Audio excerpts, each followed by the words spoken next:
Hello दोस्तों मैंने अभी अभी नेटफ्लिक्स पर अवतार द लास्ट एयरबेंडर नाम का एक नया शो देखकर कंप्लीट किया है। टोटल 8 एपिसोड है, 50-55 मिनट की लेंथ है प्रत्येक एपिसोड की।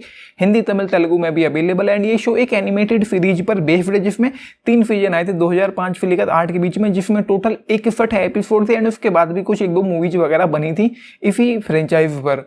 तो ये शो मैंने अभी देखकर कंप्लीट किया। एंड सबसे पहली चीज़ कहना चाहता हूँ भाई, जो एक्सपीरियंस ये शो आपको देता है, just amazing, outstanding, great visuals देखने को मिलते हैं। एंड आंखों को देखने में सुकून मिल गया। मतलब स्क्रीन पर जो कुछ भी चल रहा था वो ग्रेट था, विजुअल्स ग्रेट थे, आउटस्टैंडिंग थे, एक्शन जो था वो बहुत अच्छा था। एंड एक एपिसोड है यहाँ पर, फाइनल एपिसोड, एंड उस एपिसोड के बारे में मैं मतलब क्या ही कहूँ, ग्रेट, मतलब पूरी तरह से ग्रेट, शुरू होते ही एंड आखिर तक मजा आता है। एंड ये शो अधूरा छोड़ा गया है, आपको सीजन 2 भी इस शो का आएगा, तो खत्म होते होते आपको एक्साइट करके जाएगा कि आपको सीजन 2 भी इस शो का देखना है। लेकिन मैंने कुछ चीज़ें एक्सपीरियंस करी हैं यहाँ पर। मतलब शुरुआत में ये शो मुझे पहले 7 एपिसोड तक, अगर मैं ये कहूँ कि पहले 7 एपिसोड तक ये मुझे ना तो पूरी तरह से हुक एंड बुक करके रख पाया, बहुत ज़्यादा एक्साइटमेंट भी नहीं है। एंड जो कैरेक्टर्स हैं उनमें भी बहुत ज़्यादा, मतलब वो वाली बात होती है ना कि किसी भी कैरेक्टर को लेकर आपको बहुत ज़्यादा फील हो अंदर तक, वो वाली चीज़ें मुझे थोड़ी मिसिंग सी फील हुई।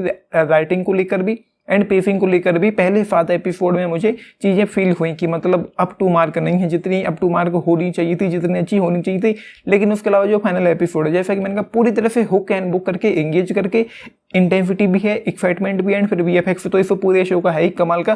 फर्स्ट एपिसोड के ओपनिंग सीन से लेकर एंड फाइनल एपिसोड के एंड तक जो विजुअल्स दिखाई पड़ते हैं वो ग्रेट हैं, इसमें कोई दो राय नहीं है। बेहतरीन विजुअल्स दिखाई पड़ते हैं। एंड लगता ही नहीं है कि ये शो एक वेब सीरीज है जिस पर इतना सारा खर्चा किया गया है।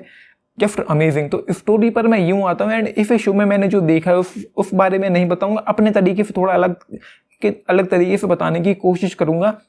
ये दुनिया है, पृथ्वी है, एंड पृथ्वी पर टोटल 4 देश हैं, 4 नेशंस हैं।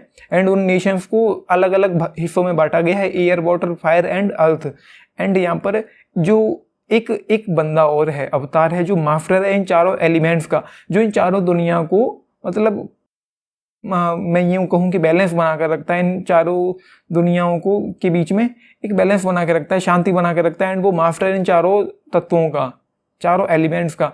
तो जो फायर नेशन है यहाँ पर, जब एंड हाँ एक चीज़ और है, जब अवतार मारा जाता है, मतलब एक इंसान की तरह ही जब भी वो मरता है तो उसकी आत्मा किसी और शरीर में प्रवेश करती है, एंड वो इंसान की तरह दोबारा से जन्म लेता है, एंड वो दोबारा से आता है, एंड दोबारा से कंट्रोल करता है, एंड चारों दुनियाओं के बीच में वो शांति बना के रखता है। तो जब आखिरी अवतार मारा गया, उसके बाद जो फायर नेशन है उसने जंग छेड़ दी है पूरी दुनिया में कि उनको राजा बनना है, क्योंकि नए अवतार के बारे में अभी कोई पता नहीं कि वो कौन है, कहाँ है, कैसे है, क्या है।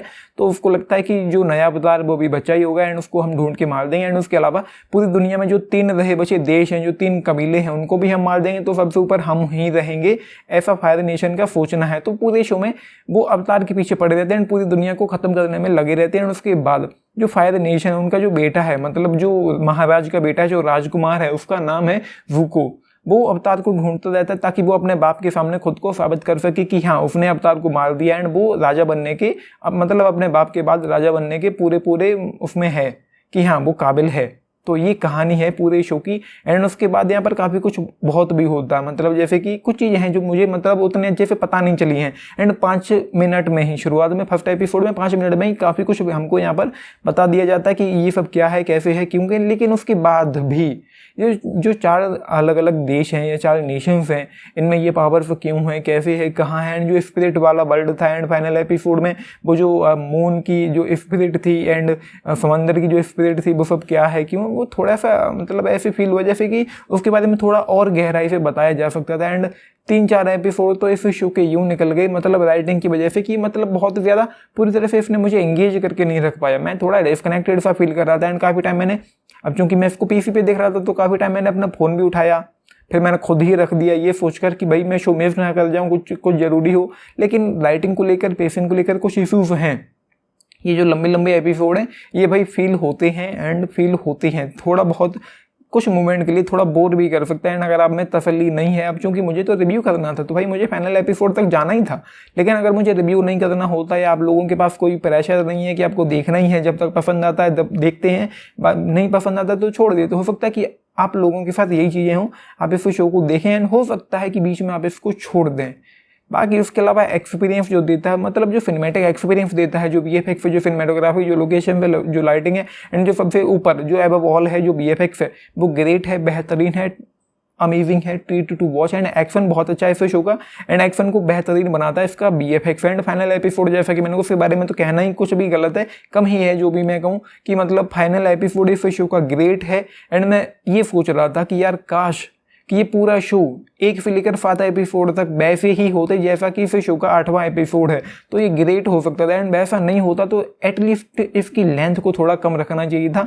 मतलब यूँ सोच लो कि 50-55 मिनट के 8 एपिसोड। हाँ, एक सच ये भी है कि प्रत्येक एपिसोड में 6 मिनट के एंड क्रेडिट्स हैं, तो 6 मिनट मतलब 8 6 48, तो 50 मिनट तो यही निकल गए। तो लेकिन फिर भी यार थोड़ा और कम रखना चाहिए था यहाँ पर। तो ये है भाई मेरी तरफ से 4 स्टार आउट ऑफ 5 इस शो के लिए। हाँ, ये जरूर है कि फाइनल एपिसोड इतना ग्रेट एक्सपीरियंस देके नहीं जाता, तो मैं 3.5 स्टार इस शो को देता था, लेकिन फाइनल एपिसोड ग्रेट एक्सपीरियंस देके जाता है। सीजन 2 के लिए मैं एक्साइटेड हूँ, मैं इंतजार में हूँ कि सीजन 2 जल्द से जल्द रिलीज हो एंड हम उसको देखें। तो 4 स्टार आउट ऑफ 5 इस शो के लिए चाहे तो फैमिली के साथ देख सकते हैं। पूरे शो में केवल 2 किसिंग सीन्स यहाँ पर हैं, बाकी उसके अलावा कुछ भी नहीं। 13+ की कैटेगरी में इसको रखा गया, बच्चों के साथ चाहे तो देख सकते हैं। सो अगर आप पूछें 10 में से कितना, तो भाई 10 में से 8 ले लो। तो ये है, देखा है लिख के बताना। बाकी मैं अंत में ये कहूँगा कि मस्ट वॉच एक ट्राई अवश्य देना चाहिए। ट्रीट टू वॉच है, विजुअल्स ग्रेट है एंड आपको मज़ा आएगा, फिर भी मज़ा आएगा, तसल्ली से देखना। तो ये है भाई, देखा है लिख के बताना। बाकी लाइक शेयर सब्सक्राइब भी करना चैनल को। This is Nitish, thank you.